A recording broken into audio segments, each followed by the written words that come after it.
Bienvenue sur le plateau de Lyon Décideur pour nos rendez-vous hebdomadaires de présentation du premier forum du commerce durable. Chaque semaine, d'ici au 21 janvier, nous vous proposons une rencontre avec un acteur de ce forum. Aujourd'hui, nous accueillons Julien Fiette, le fondateur d'Itincell en 2008 et toujours CEO de cette société lyonnaise. Bonjour.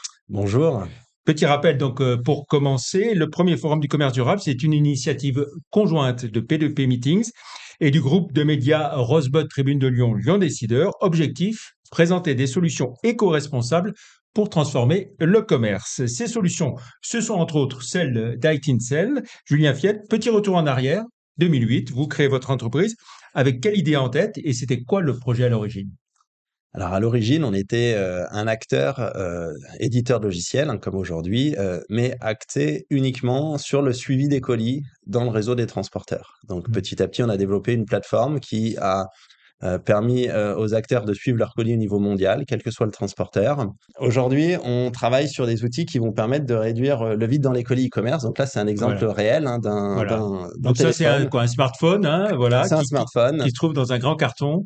qui a été livré en 2023. Hein, faut savoir, donc cette livraison contient 93% de vide, mais il faut savoir aussi que le vide dans cet emballage primaire du téléphone est de plus de 50%. En 2024, puisque ça fait des années qu'on suit ça, il y a eu exactement la même problématique, même encore pire, puisque le carton était encore plus grand que cet exemple. Donc tout ça pour mettre en valeur différents sujets. La première chose, c'est que ce vide, il est présent dans l'e-commerce de manière globale. C'est un sujet complexe qui gêne les consommateurs que nous sommes, parce que dans nos outils, on Oui, on récupère beaucoup. peste souvent en disant, mais pourquoi est-ce qu'ils mettent un Exactement. emballage si grand, si important pour quelque chose de tout petit? C'est la troisième cause d'insatisfaction des clients que nous sommes, hein, le vide dans les colis, parce que ces emballages ne rentrent pas dans nos boîtes aux lettres, nécessitent d'être mis dans un bureau de poste, dans un point relais, etc. Donc le vide génère énormément de problématiques pour les consommateurs, mais également évidemment pour les industriels et les e-commerçants. Les industriels, notamment les transporteurs, eh ben, ils vont avoir une perte d'efficacité opérationnelle à cause de ce transport de vide. Et les e-commerçants, évidemment, ils font pas exprès de générer ce vide dans leurs emballages e-commerce. C'est une problématique industrielle complexe pour lesquelles on a apporté aujourd'hui des solutions à travers différentes IA qui aident les marchands à redéfinir leur plan contenant et utiliser le bon processus d'emballage en fonction de la commande, parce qu'évidemment, on commande Mhm. divers articles en même temps et donc il va avoir besoin de faire du Tetris quelque part. Alors, en gros, vous leur dites quoi? Donnez-nous toutes vos références et puis on va vous dire ce qu'on peut trouver comme emballage pour comprimer au maximum Alors déjà, la place occupée. on va faire un audit. L'audit, Oui. il permet de poser un constat. Voilà, moi, en tant que e-commerçant, quel est mon taux de vide aujourd'hui? Dans tous les audits qu'on a fait, aujourd'hui, le taux de vide, il est entre 70 et 90, plus de 90% chez les acteurs. Donc, la problématique, elle est là.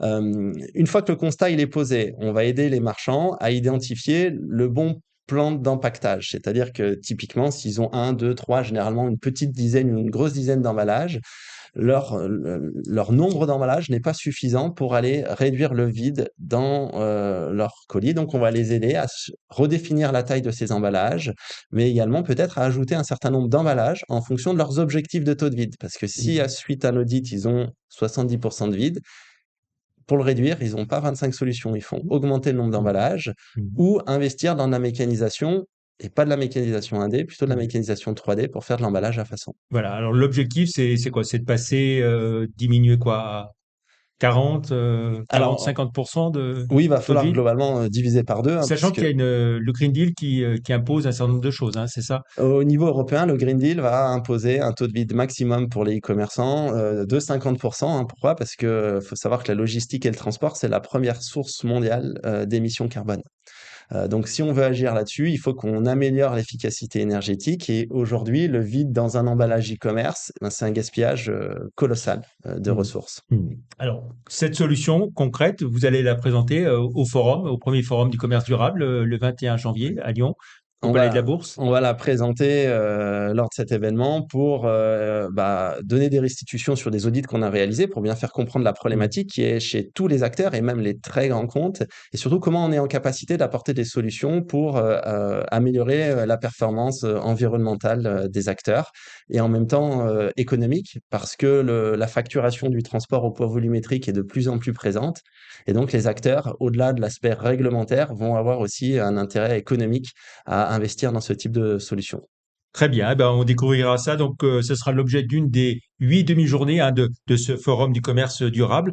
8 demi-journées de partage d'expérience, hein. On sait aussi qu'à ce forum du commerce durable, il y aura des centaines de rendez-vous, il y aura 250 marques, hein, certainement de vos clients également, et puis 50 porteurs de solutions, vous en êtes, et puis une soirée de networking et un grand espace d'exposition. Merci beaucoup, Merci, Julien Fiette, d'être venu nous présenter une des solutions qui seront exposées au premier forum du commerce durable le 21 janvier, encore une fois, au Palais de la Bourse à Lyon. Merci, au revoir. merci, au revoir.